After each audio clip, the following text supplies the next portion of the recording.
And yeah, so the title of the talk is Ziji, Chaos is Good News. So we'll see what that will be. Thank you. Thank you.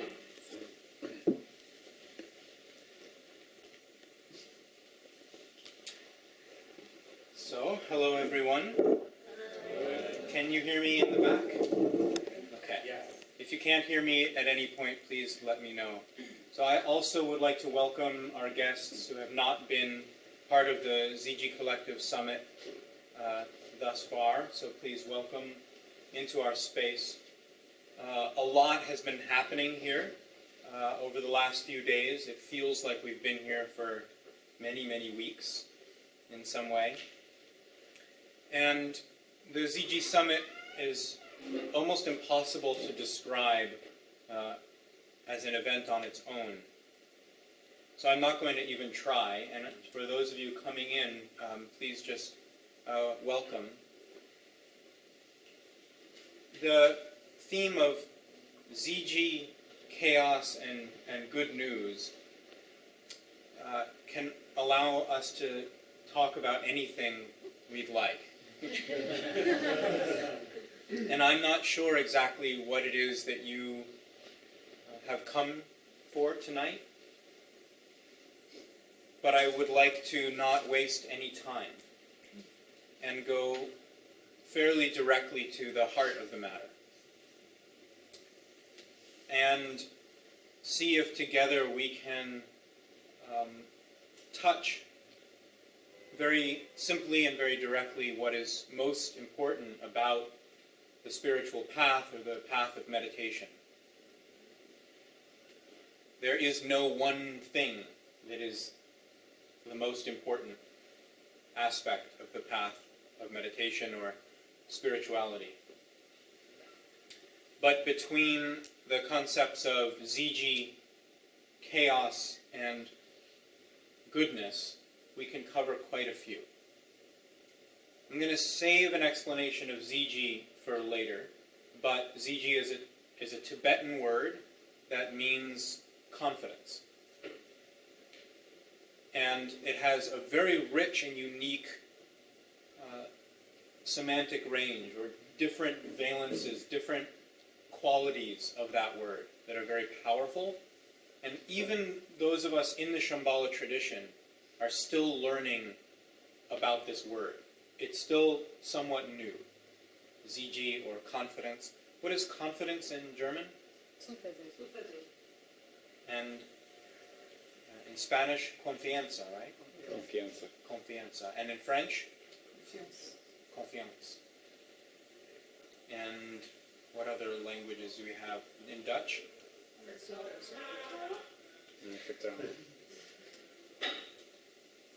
What other languages? Polish, pewność.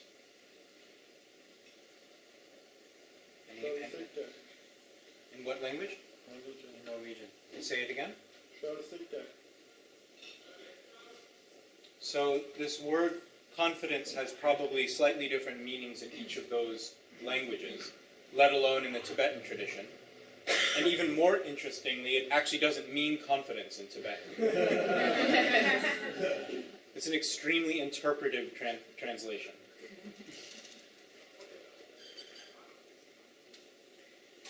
So we're going to return to that theme towards the end. But the words chaos and goodness, I'd like to play around with a bit. The way that I have been trained in the Shambhala lineage and from the different teachers that I have had, I could say that I've received two different lineage streams, two different paths that flow together. And one is a way of wholeness, of completeness, of harmony, that we could associate with the goodness. The other stream of teaching and lineage that I have received is a way of brokenness, a way or a path of things falling apart. and not holding together, of disharmony and chaos. And in the Shambhala lineage, we hold both of these truths, of a way of practicing the path of meditation, Buddhism, spiritual journey, that is a way of wholeness and harmony and healing and in some ways the primordial oneness of reality itself. Being able to relax with that harmony, that oneness or wholeness. And we also have teachings that open us up to the fact that reality, our lives, are constantly falling apart, cannot be held together, that everything we try to do inevitably fails in some way, that our greatest aspirations and intentions will always feel somewhat incomplete, our relationships will fall apart, and we'll get sick and we'll die. Any questions?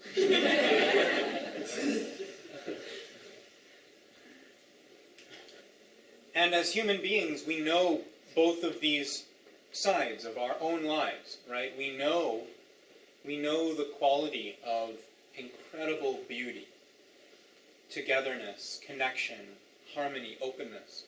And we've experienced that here in the Ziji Collective Summit. There have been moments where we've all been in a circle and it's been a love fest of just incredible appreciation, and we were already sad that we were leaving on our second day into the program. We had 3 days left.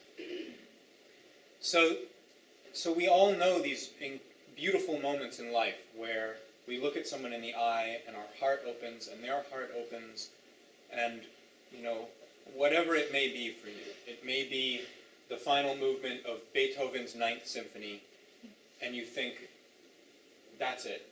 It could be nothing more beautiful. And you're completely just in love with humanity, with the wonder of the world, with our creativity, and all feels good. And then you're watching a stupid kids cartoon, and they use Beethoven's Ninth Symphony over and over again, and you get angry. And it's like this terrible distortion of this beautiful piece of music. I'm just making this up. This has never happened to me when I'm with my children watching cartoons. And suddenly the thing that was so perfect and beautiful has become the source of irritation and social critique. So we know these two sides of our lives, of harmony and beauty and togetherness, and we know how broken things can feel.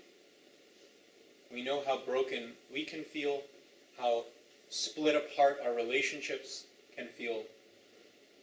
We know how fragmented communities and workplaces can feel. We know the incredible divisions and chaos between nations, religions, races, economic classes. We know the pain of human history around division and brokenness. And ultimately, all of us, on some level, are aware of the profound chaos of this universe. The chaos of meteorites and stars exploding and bursting and then dissolving. We know the chaos of time. We know the chaos of the natural world. We know the unpredictability.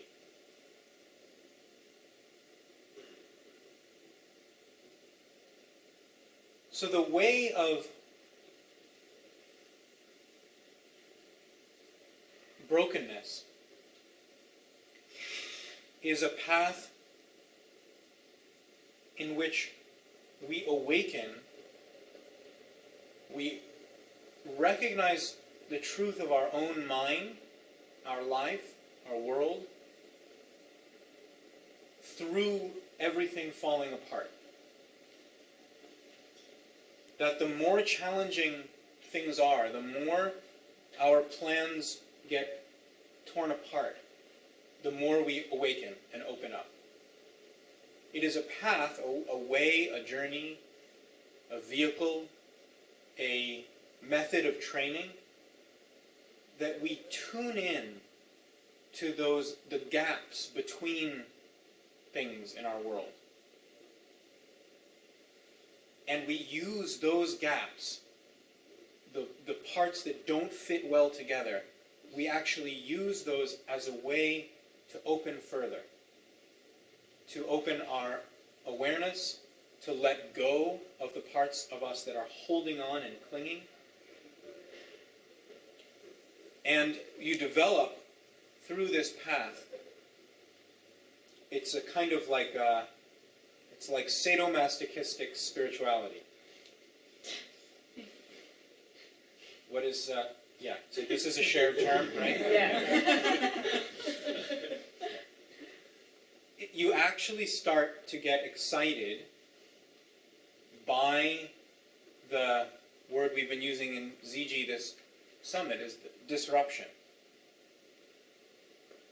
So you train, even on the meditation cushion, you train in a way that you see the incredible opportunity of reality showing itself to you when things crumble.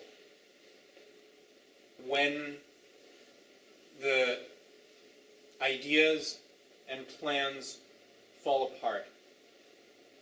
When the doctor says, you have cancer. Or when you learn of something painful. These become opportunities to open further, to let go, and to see clearly. As a meditator, to train in the way of brokenness, or the way of chaos, means that when you sit to meditate, you do not enter into the meditation training with a long list of the things that you hope will happen in your meditation session, in the way of brokenness. So, instead of thinking, okay, I'm going to meditate for 20 minutes, and by the end, my mind will become stable and peaceful, I will feel at ease and relaxed, my neural networks will be realigned, my body will look like a yoga master, all of my emotions will be completely relaxed and at ease, people will love me, and my bank account will fill. Now, there are very few people foolish enough to have that list before they meditate, but if you look carefully at why many of us meditate, it's actually not that far off. Right? There's a sense of, if I do this thingy, this practice, then I will take the chaos, I will take the things about me that I don't like, and I'm gonna get them in line. Right? They're gonna line up, and I will become harmonious. But in the way of brokenness, as you meditate, you actually notice that those expectations and assumptions about your meditation practice are blocking something very simple and very genuine that can come when you dispel the expectations and assumptions, when you let go, and instead you actually welcome and allow the movement, the patterns, the chaos of whatever it is that's actually present for you in your body, in your thoughts, in your life, and in your world. And you welcome the fact that everything you're trying to get together continues to be disrupted and chaotic. You welcome that in your meditation practice. You can work with the way of brokenness also in terms of your view or your conceptual understanding of why you're practicing, why you're on the path. And that ultimately, in our human lives, in our human experience, we never can get it all together in that perfect box. Have you heard this yet? We never can get it all together according to the plan. Now, your life coaches will tell you that you can.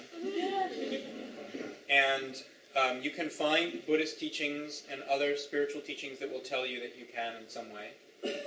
You can find psychologists and incredibly helpful, good people who can tell you how you can get it as close to in the box and in a nice package as possible. But it's so interesting to feel how much fear is behind that approach to the spiritual path.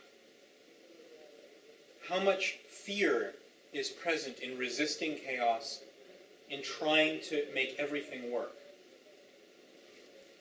And become curious at what would happen if we entered into our day, into our life, just really curious. Just profoundly curious. A curiosity that is endless, that has no aspiration or goal or intention. An open-ended inquiry about our world, about our universe. It's not trying to gather it all together, even into the idea of liking chaos. That's the ultimate box.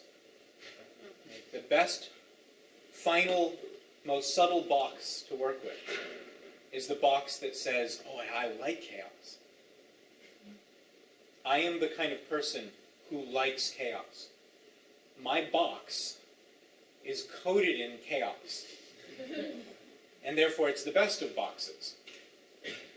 And I don't like the other boxes that are not chaotic. That's just another box. It's another way to organize the chaos.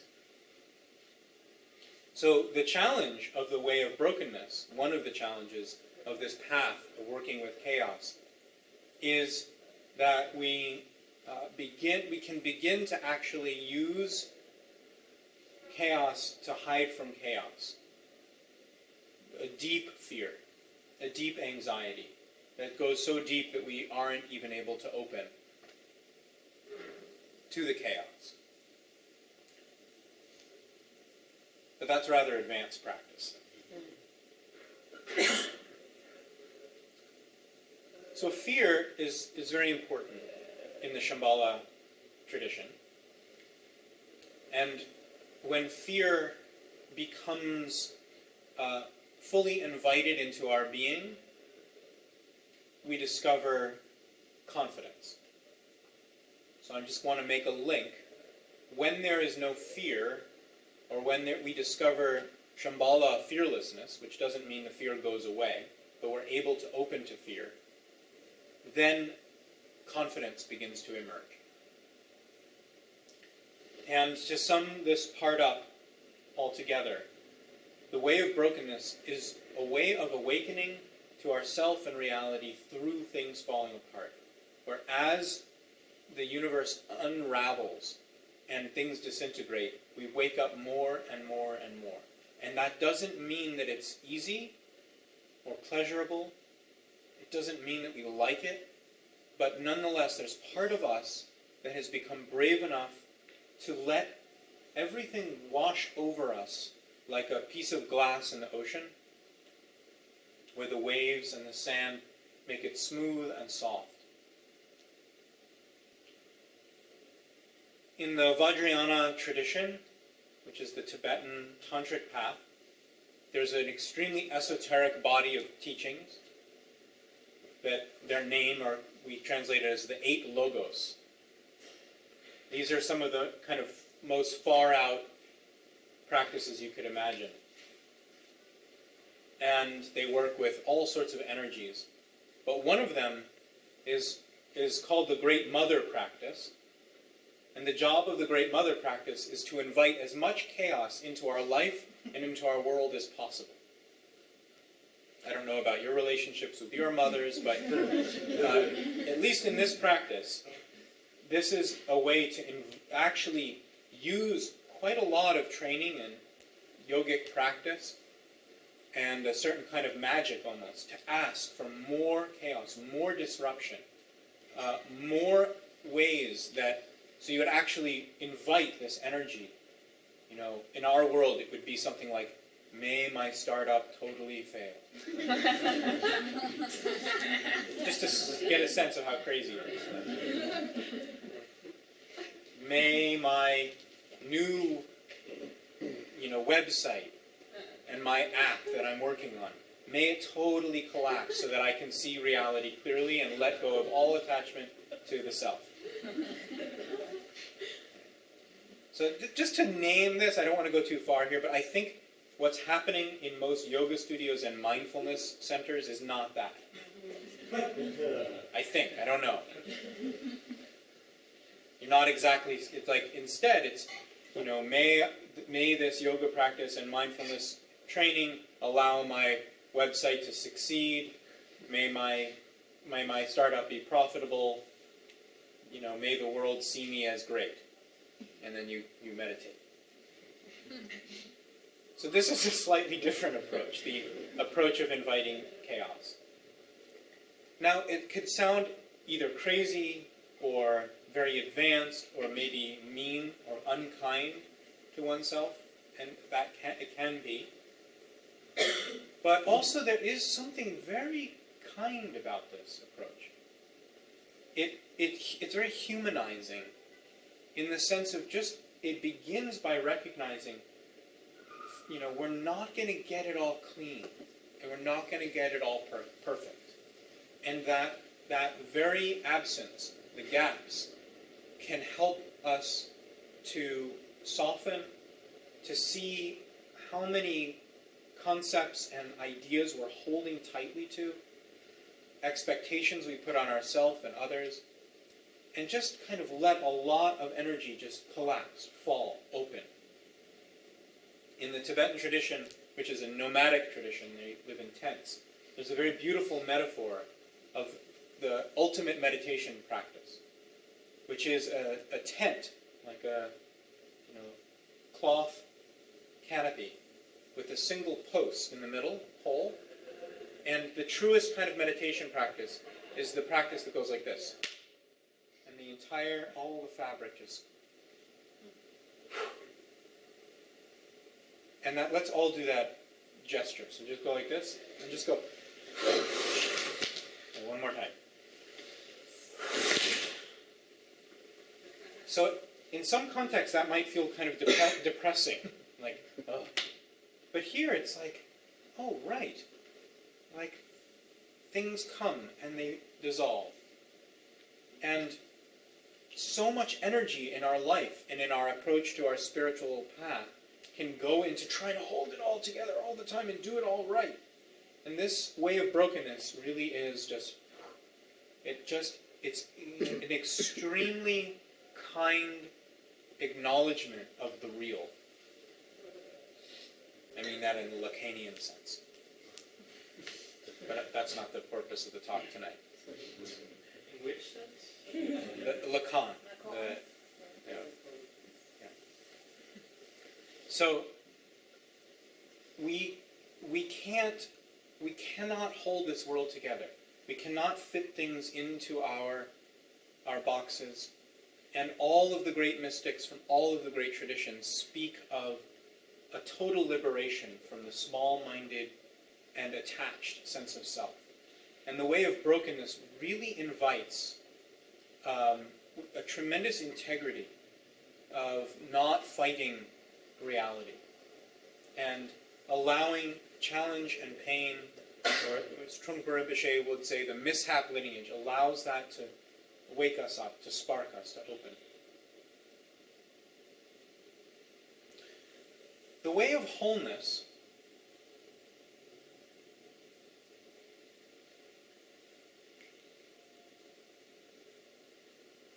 begins from a perspective of the harmony, as I said before, the beautiful functioning and pattern of this universe.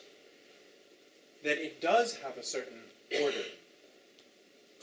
It's an order that we might not be able to conceptualize, and maybe even as human beings we might not ever fully know. But there is a way, there is a flow to this universe. And from that perspective of a kind of fundamental harmony or oneness of being, we can develop and cultivate a path of training that really is a journey of healing and of strengthening, a journey of profound clarity and simple trust in our own basic goodness and in the basic goodness of others, in the basic goodness of society and history, and the basic goodness of reality itself. Where the same universe that was experienced as chaos is actually experienced as a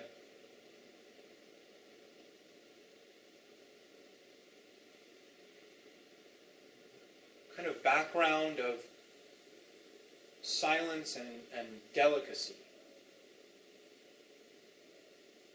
Like a something soft that does not need to be held together or created, but is unconditional.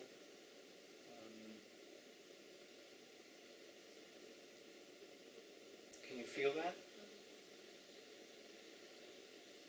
That we're part of something so much more beautiful and perfect than we could ever really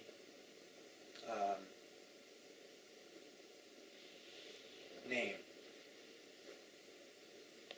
And out of that experience, the path is really learning to love profoundly, to love so deeply that every part of us is nourished, is welcomed, is accepted, and that any part of our being that feels incomplete, like it is broken or there's a gap, is surrounded with kindness, loving kindness, and tenderness.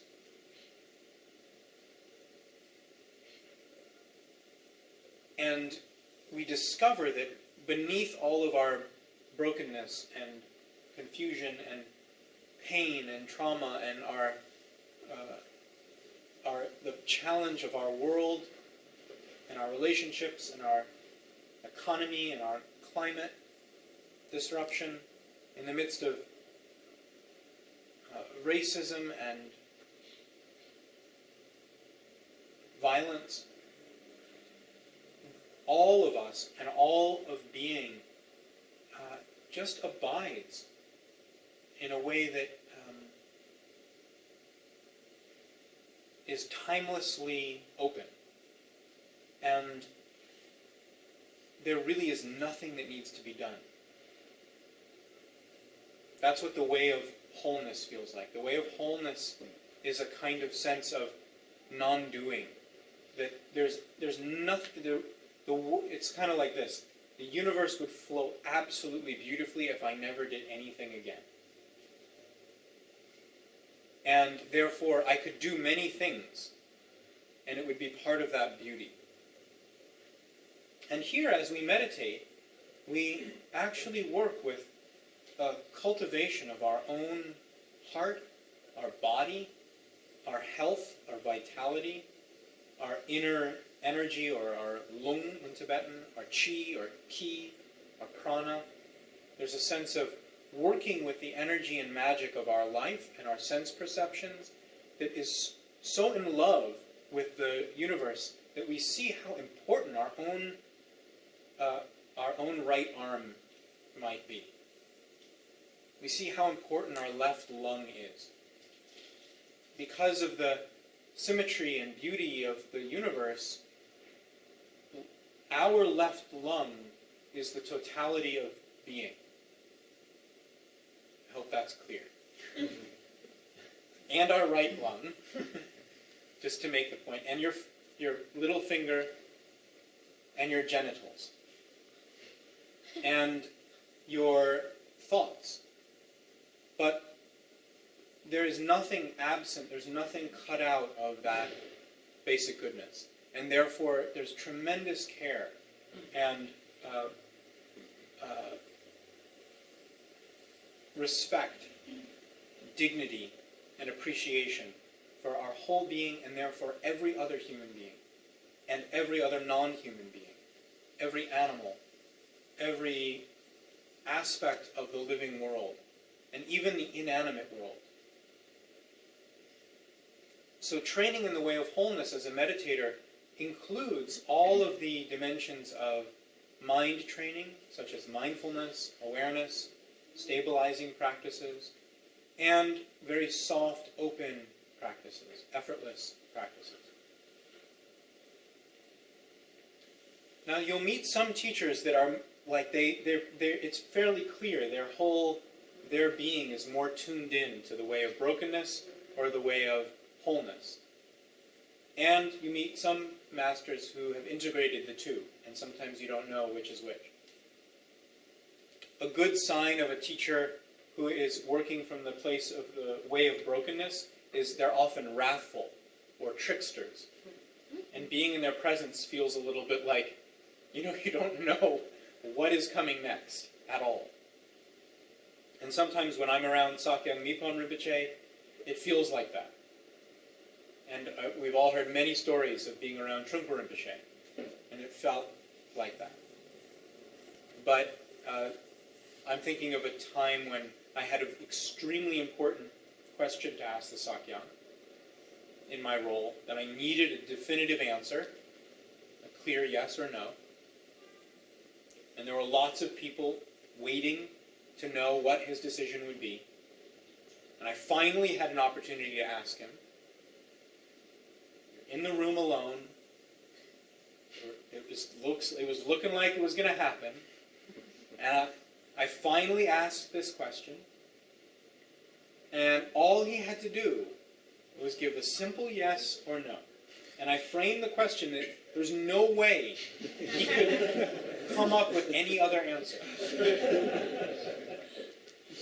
And I'm thinking, I got him. I'm going to know, I'm going to be able to go forward on this project.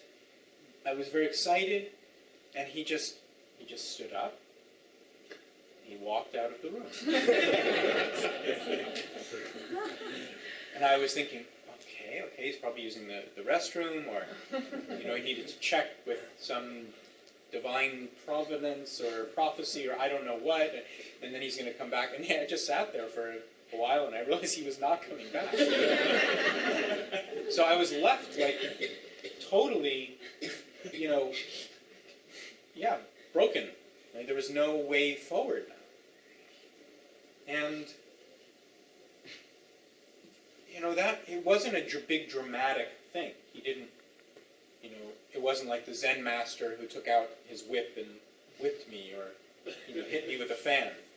Although he's done that a few times. But this was much more just like this, very simple. He could see I needed this. And it was so important. And he just, with a simple gesture of walking out, he just, right? You get the... Now, I could have reacted with anger or blame or frustration, but when you're with a teacher like that, you just learn again and again. It just collapses. The pole drops away. And you realize, I had built this whole edifice, this whole structure. And the Sakyong also very much is a teacher on the way of wholeness. He is invited into our community and into each of us, into all of our lives, just a tremendous amount of encouragement for health, for stability, to exercise, to look at your diet, to offer kindness to others, and to live with virtue, with a kind of resplendent, healthy quality. And there are many stories that those of us like Christoph could share, or Mr. Fraun could share, and many of us have stories Sabine could share about being with him and feeling just the incredible beauty of his life.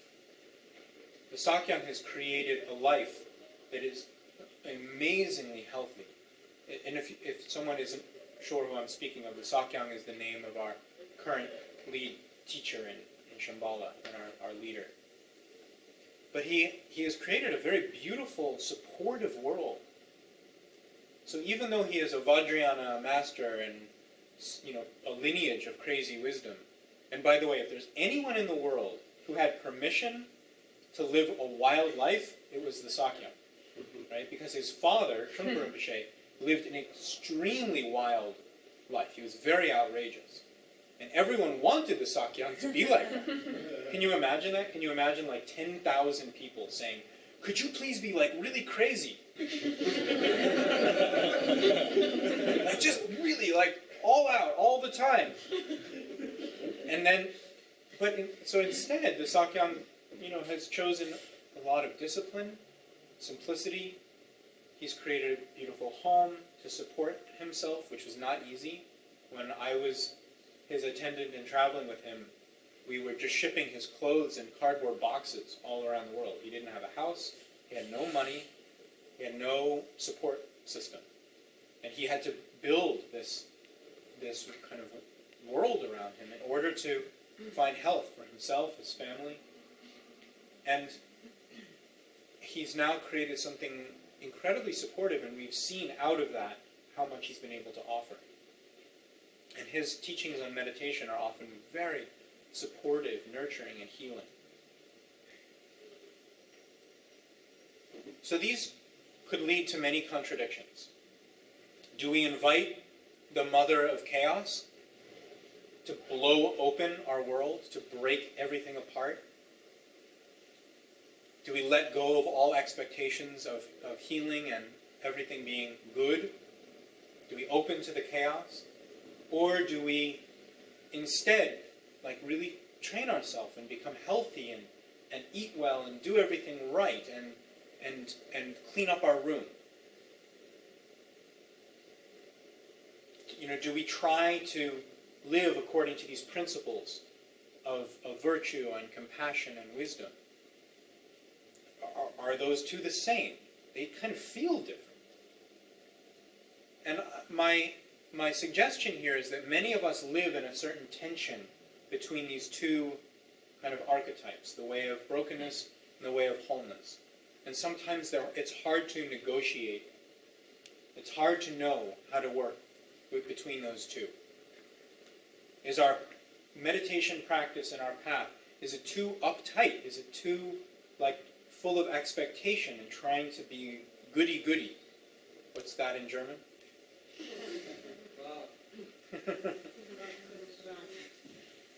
So,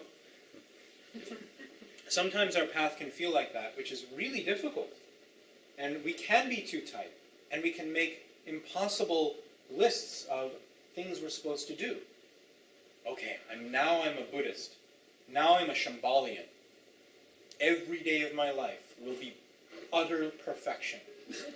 I will only eat bean sprouts, raw carrots, and for an incredible treat once a week, raw tofu. My room will be immaculate, and the magic of the world will fill my life. I will exercise. I will run a marathon every day, meditate for 10 hours. I will also be engaged with social activities in my city that will help all people, also dogs. And by the end of the week, my novel will be finished, which is a new integration of Buddhism, science, and Aristotle. And Oh yeah, and your startup will, of course, make you a billionaire. We can easily have these kind of expectations, and then the path, the way of wholeness, the danger there, the risk in the way of wholeness, is a kind of rigidity and false expectations and the harshness that comes from these ideals and the perfection we think we're supposed to live up to. And we can find that our whole meditative path and our life can feel harsh and dry, and I promise you, you won't be able to sustain your path like that. At a certain point, you'll give up on the whole thing and you'll think, it's not working for me. But of course, on the other side, in the way of brokenness, there's this incredible danger of just total disorder, chaos in our life, of feeling like it's not okay to care for myself.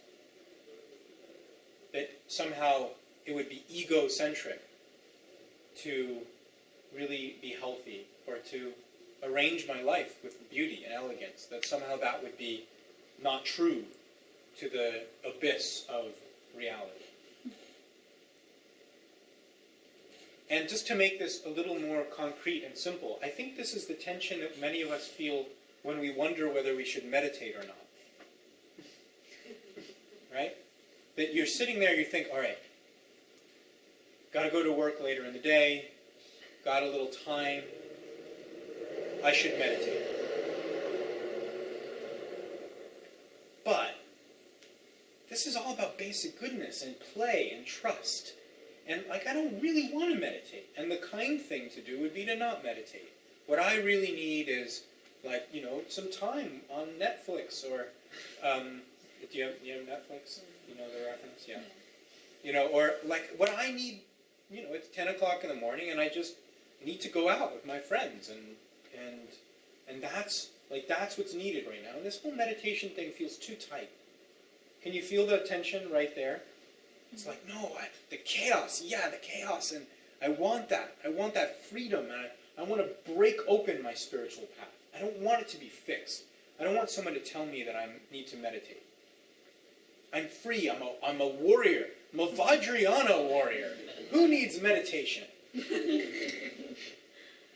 Right? And then, so the way of brokenness can lead to this feeling of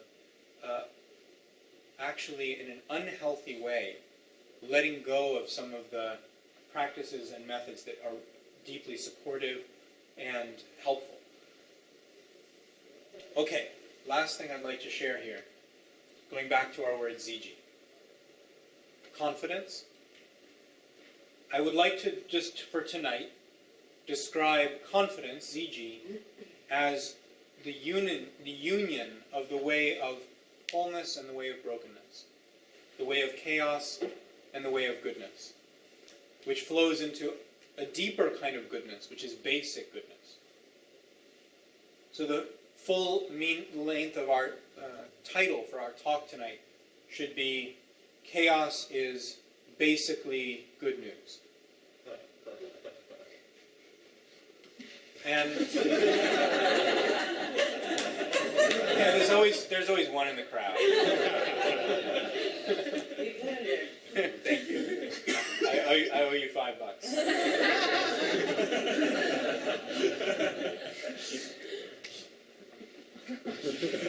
It is a funny joke, actually. So, when these flow together, the way of wholeness and the way of brokenness, when they work together, what we discover is this unconditional confidence, which is when the way of chaos and disruption and brokenness and the way of goodness and training and healing are completely inseparable.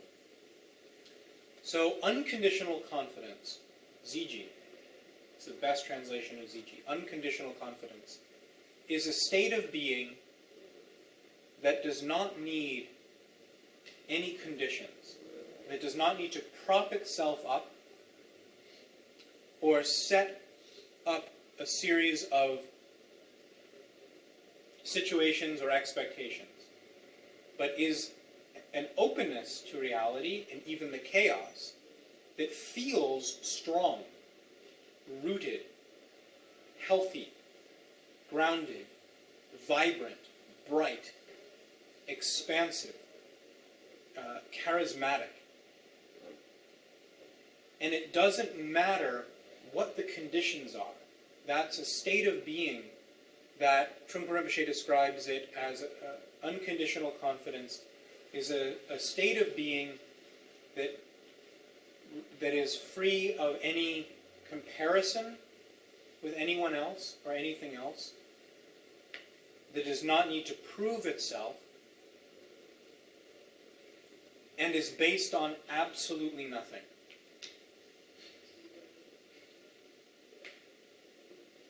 Now, some of us, and I mentioned this earlier in the program, but when we think of confidence, we think of getting all the right conditions together, right? We have the people around us that we love. We have the cat on our lap. Or we have the clothing on that we feel good in. Our makeup is right.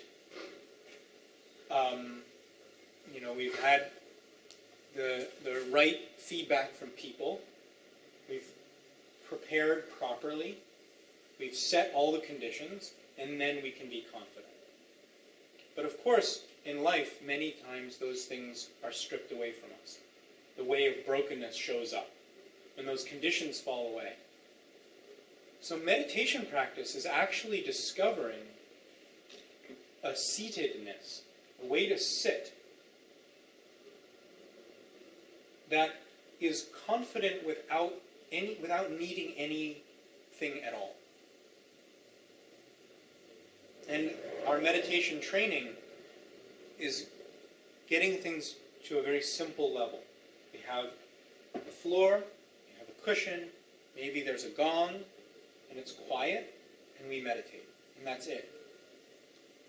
And there can be a beautiful discovery of how confident we can feel without anything. And those of you who have done some meditation, you know what I mean, right? That was not a very convincing. Do you have some inkling, some sense of what I mean? Yes. Yeah. That just for a moment, you realize, I feel awake and here and genuine. And it's not based on anything. That's the training. But of course, then you have to get up from your meditation cushion, leave the retreat, leave the Ziji Summit, leave the quiet of the meditation hall or your yoga studio or wherever you are, and there's the chaos of the world. And that's when things can get difficult. So the union of the way of brokenness and the way of wholeness is a way that you open further and further, so that as you leave the meditation seat, you expand what can be included and invited into that state of unconditional confidence. So the path is widening the circle, slowly, gently, genuinely expanding what is invited into your field of unconditional confidence. First, it might just be your toast in the morning. It's like, okay. And you think I'm joking, but that's a complicated moment. Right? All of us have fucked up relationships with food. It's the mark of a modern person. We are all totally fucked up around food.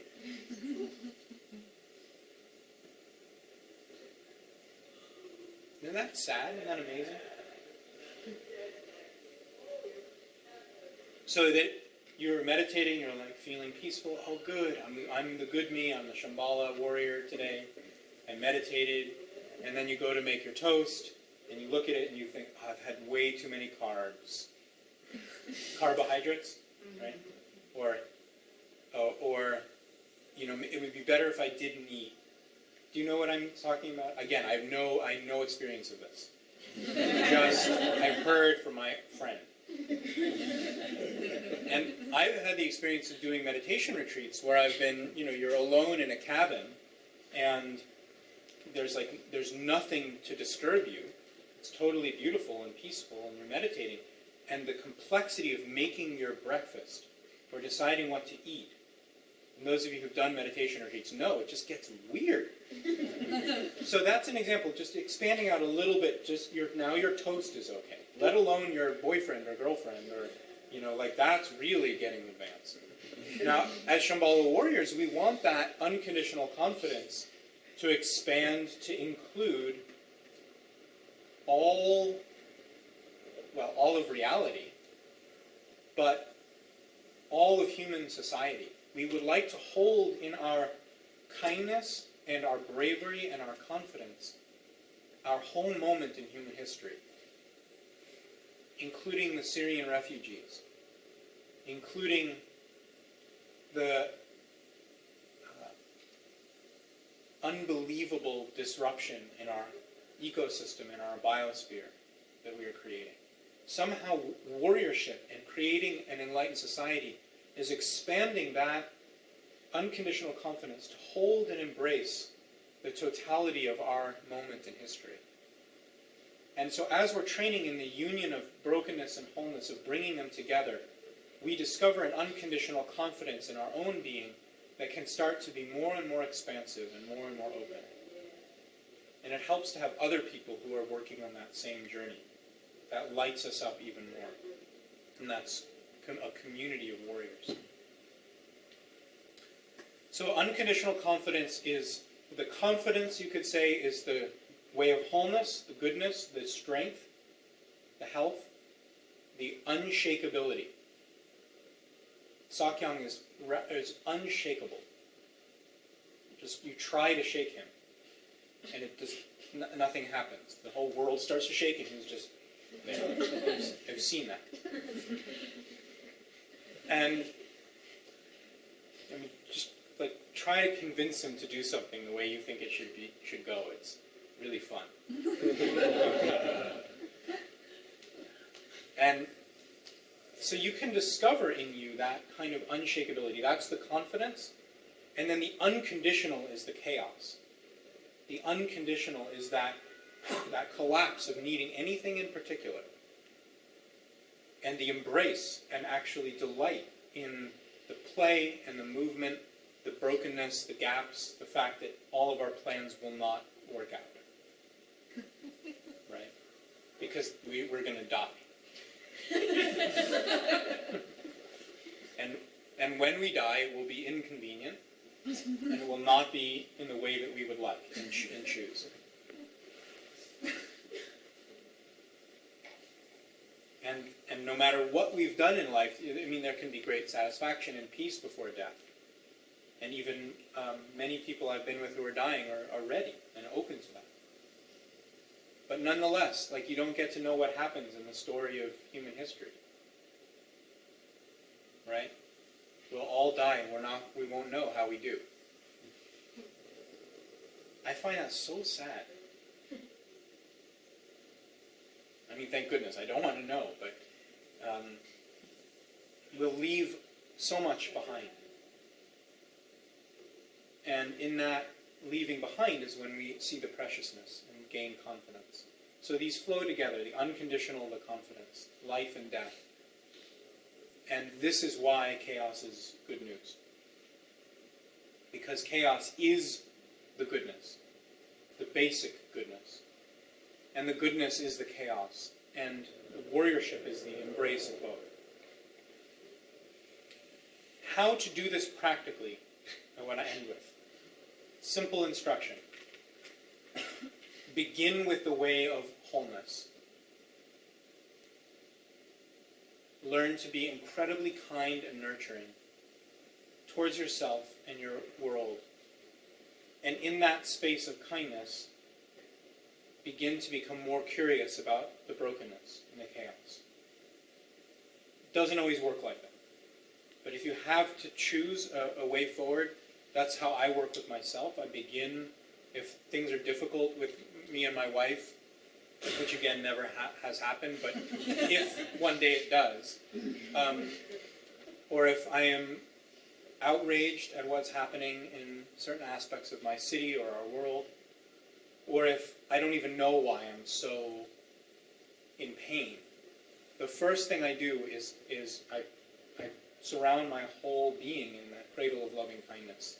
That sense of just being gentle and really curious. Wow, this hurts. You're hurting. What's going on? And through that curiosity and kindness, which is very much the way of wholeness, I can also allow myself to kind of become so curious that I open out beyond myself, and I start to see the way I had built some kind of tent structure and allowing that to collapse. So the wholeness, the goodness, actually can flow naturally into the brokenness. And then there can be a even appreciation of the brokenness and a thankfulness. So that's my last bit of advice. What I would like to do now is invite you to turn to someone sitting next to you and just have an open conversation about how you relate to the way of brokenness and how you relate to the way of wholeness in your life. So just find one other person, it could be anyone, and just talk together for a moment, and then we'll come back and close.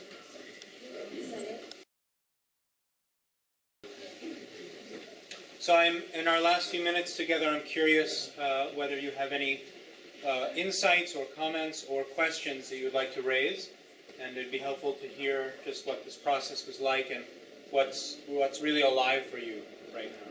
So if you could please stand, and I will repeat back what people say so everyone can hear.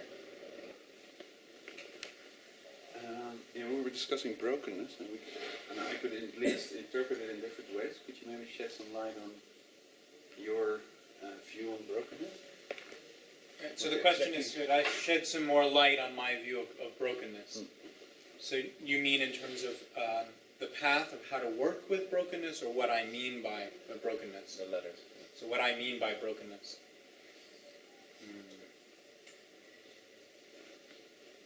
Well, romantic relationships are a great place to start. So,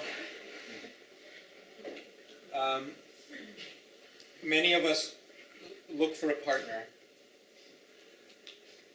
and there's, not all the time, but sometimes there's an underlying sense of wanting the wholeness in the relationship, wanting that person to complete you, or to see you, or to hold you, or know you, and to have the relationship itself be a kind of oneness, like a beautiful sphere. That it comes together and it's whole and complete and beautiful. And even if you have two partners who come together, and even if they both have that same view of wanting that beautiful sphere, they each have completely different ideas of what that feels like, or how to get to it. Or sometimes they're not that different, and something else in the relationship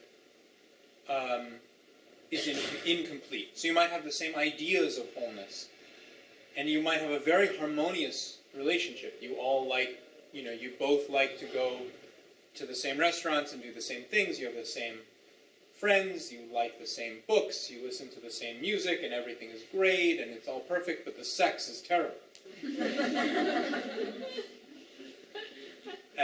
And this often happens, right? When you find your harmonious partner, the sex is terrible. And then you find the partner who's really like messing up your whole world, and the sex is great, right? Again, I have no experience of this, but I am the friend who told me. So no matter what it is, something in that very desire for the wholeness, there's always something broken. That's the brokenness. That there's always something incomplete, something that doesn't feel fulfilled, and sometimes that can be extremely painful, especially in romantic relationships. And sometimes it's difficult to even say what that is and to understand it. So romantic relationships are always a good good example because it exaggerates so much about our human lives. And I think, as far as I know, all romantic relationships have a brokenness to them. There's some distance that can never fully be overcome.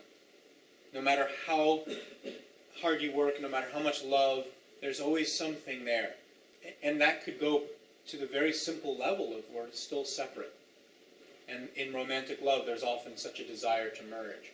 Or one partner wants to merge and the other just wants a little more room. You know, so there's always that. So that's just one example. Is that helping? Okay. I mean, there are many examples of brokenness in our reality. We could look in the way our political decision-making process happens for brokenness. We could look at the fundamental fabric of reality. Like even from a physics perspective, right? We know, and some of you know, could explain very clearly, that even solid matter, which is something that we think of as the most whole or solid, is actually made of space and is a vibration.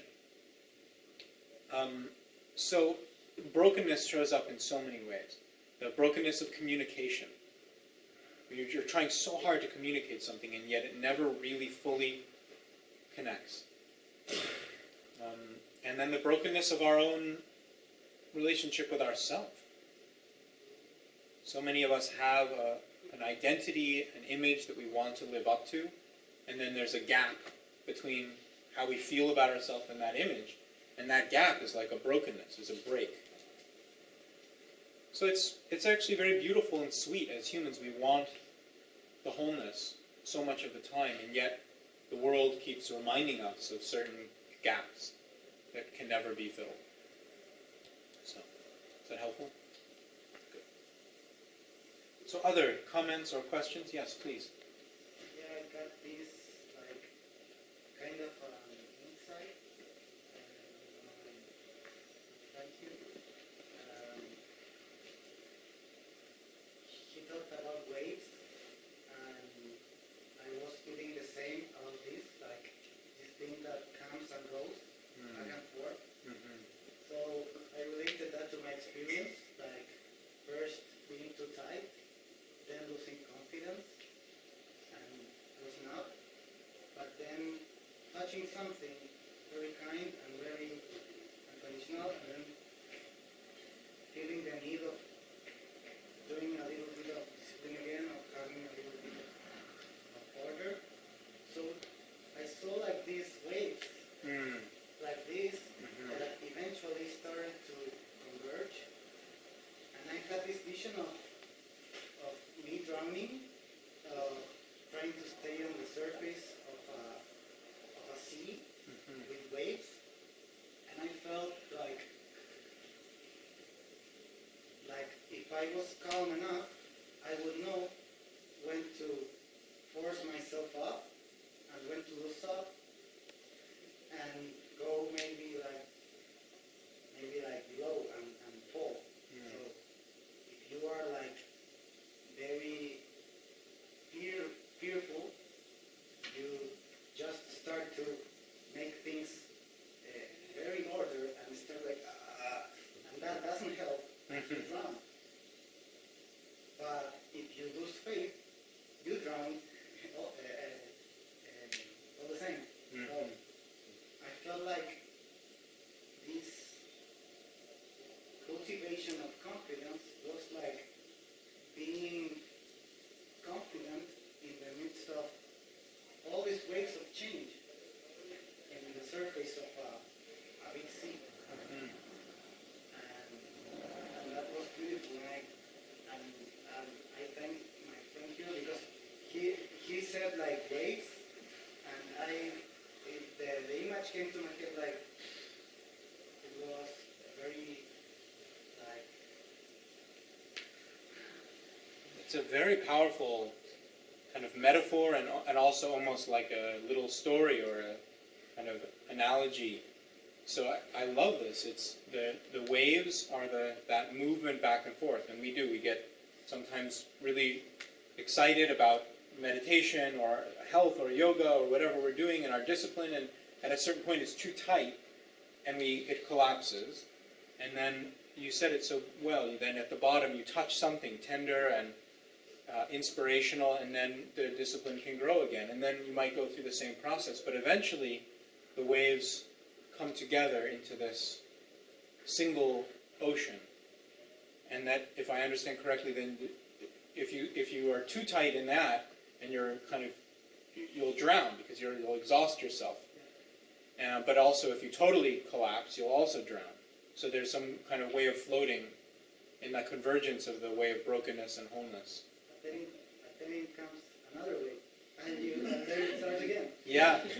Yeah, endless process. You have lived that, so you know you can work with it. Yes. It's a very helpful metaphor. Thank you. Yeah. It sounds almost biblical or something. There's so much in it, you could make commentaries, like the great rabbis could come and comment on it, and yeah. It's beautiful. Yeah. Thank you. Anything else biblical? Or a concluding comment or interpretive dance?